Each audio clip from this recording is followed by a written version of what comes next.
Jayson Tatum is back, and the Boston Celtics get a dominant victory over the Los Angeles Clippers, 145-108. And we're here to break down a fantastic performance from this Celtics team offensively. They had great games from a plethora of guys, from Jayson Tatum all the way to Jrue Peterson scoring his first NBA basket in his first game. We will break down all of that and more on this fantastic victory from the Boston Celtics here on Celtics Digest. I'm Bruce Veliz, but before we get into any Boston Celtics news, I would like to say that roughly right around 78% of our viewers are not subscribed, and we'd greatly appreciate it if you guys hit that big old red subscribe button and join the Celtics Digest family.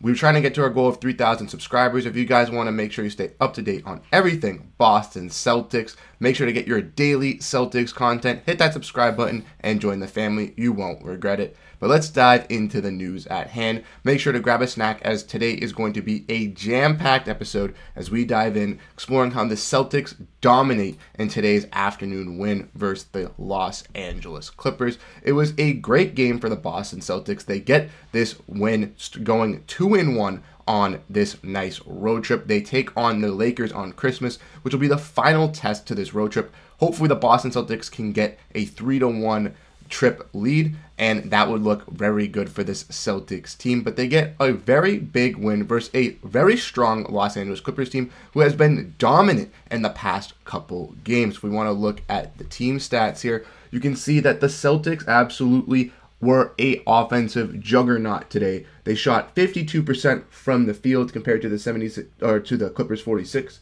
and they shot 47% from three compared to the Clippers 32%, which was a big draw in this game. The Boston Celtics were on fire offensively. This game was back and forth in the first quarter. It looked like a three-point contest at the beginning of the game, and then the Clippers started to slow down offensively in the second and third quarter, while the Celtics just could not miss and just kept on firing. The Celtics did do worse from free throw range compared to the Clippers today, but the Boston Celtics ultimately had a solid game. They out-rebounded the Clippers 51-34, absolutely cleaning up that offensive rebounds, getting 15 of those compared to the 9 to the Clippers. And the Celtics also out-assisting the Clippers, out-blocking them, having less turnovers, and also having more fast break points and more points in the paint, less fouls as well, with the biggest lead for the Celtics being 39 points.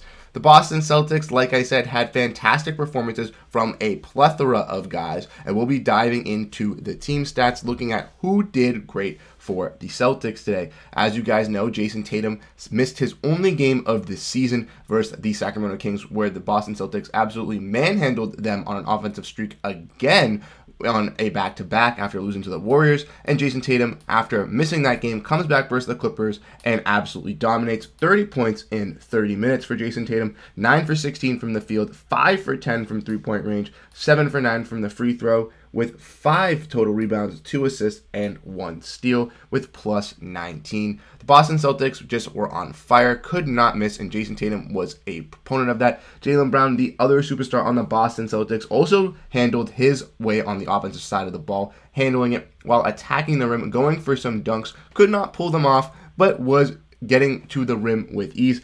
Shot 9 for 17 from the field, 3 for 6 from 3, 3 for 4 from the free throw range, getting 6 rebounds, 2 assists, and a steal, finishing off with 24 points.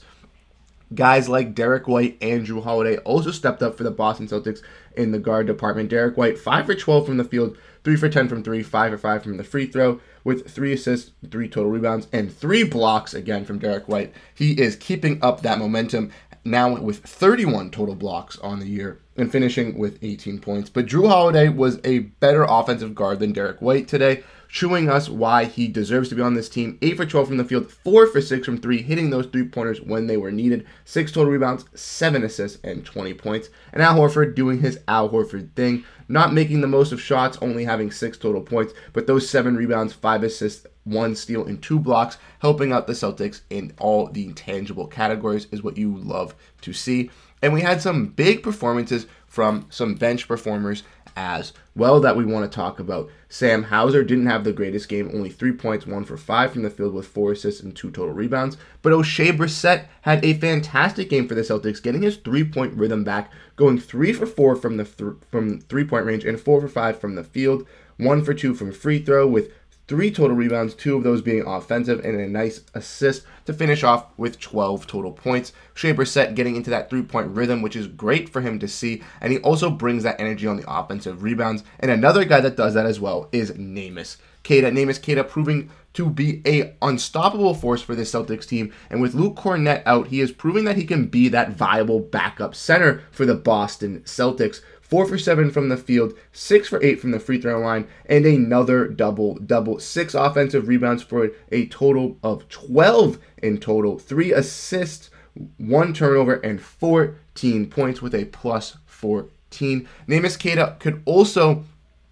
learn to finish at the rim a little bit better. He did solid today, but if he could finish up a little bit at the rim, he could have had easily 4 to 6 more points. It could have even had a 20 piece today. That's how great he was playing. And a guy like Payton Pritchard, 3 for 8 from the field today, 3 for 5 from 3, but 4 total rebounds, 3 assists, and 9 points, helping out the Boston Celtics as well. And also we mentioned that guys from the G League even got to play. We saw J.D. Davison get some run, and we saw Jrue Peterson get his first NBA bucket for the Boston Celtics. The 512th player to suit up for the Boston Celtics in the franchise, went 1 for 1 from the field, 1 for 1 from 3 with 1 assist, finishing with 3 total points. If we want to look at the Los Angeles Clippers, like I mentioned, they had a little bit of a back and forth in a 3-point contest with the Celtics in the beginning of the game, but they just kept missing their shots going into the second and third quarter. Boston tightened up a bit on defense as well, but the Clippers were just not hitting consistent shots. Paul George finished with 21 points,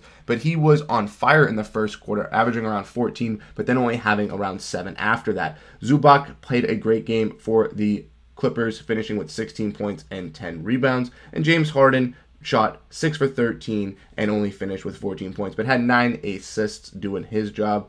Terrence Mann did not have the great game, only 0 for 10 from the field, and Amir Coffey 1 for 3. There was no Kawhi Leonard for the Los Angeles Clippers as well, so that's a big X factor for this team, one of their best defenders and best players as well. But Daniel Tice and Russell Westbrook had some big key impact moments for the bench. Even though Jayson Tatum did dunk all over Daniel Tice, he did have a great bounce back game versus the Celtics. And Brandon Boston Jr., a guy who seems to be fitting for Boston, actually had a great game with 13 points as well. Ultimately, though, the Boston Celtics offense just could not miss today, and they got the successful victory over the Los Angeles Clippers. Now, like I said, they are 2-1 on their road trip as they get ready to take on the Los Angeles Lakers on Christmas Day, which should be an exciting game. Hopefully, the Boston Celtics can get that victory, and we can experience a great Christmas Day as Celtics fans. It's going to be a great one. LeBron versus Jayson Tatum. Jayson Tatum obviously hurt his ankle a little bit today, but he looked fine, played through that injury, and still got the victory, putting up 30 points, being an absolute masterclass from him if we want to look back at those stats again. Jrue Holiday stepped up tremendously for the Boston Celtics on the offensive side of the ball, hitting his threes and taking over with no Kristaps Porzingis. And again, Neemias Queta, another double-double, looking like he can be a really big rotational piece and a nice backup big for this Celtics lineup. He gets those offensive rebounds. He fights down low. He brings a lot of energy. If he can just finish up his shooting around the rim and gets a little bit better at that in the practice the next 10, 15 games, I think he is guaranteed a solidified contract. I think he will get a standard contract from the Boston Celtics, and he will get some deserved playing time. I want to know your guys' thoughts and opinions from this Clippers victory. It was a huge one. Obviously no Kawhi Leonard, but the Celtics get that big victory, 145-108 in a blowout win versus the Los Angeles Clippers. Thank you guys so much for tuning into this video. If you guys are still not subscribed at this point in the video, and we know you guys enjoy that content, hit the subscribe button and join the Celtics Digest family. We know you'll appreciate it. Thank you guys so much for tuning into this episode. I'll catch you guys in the next one. Peace out.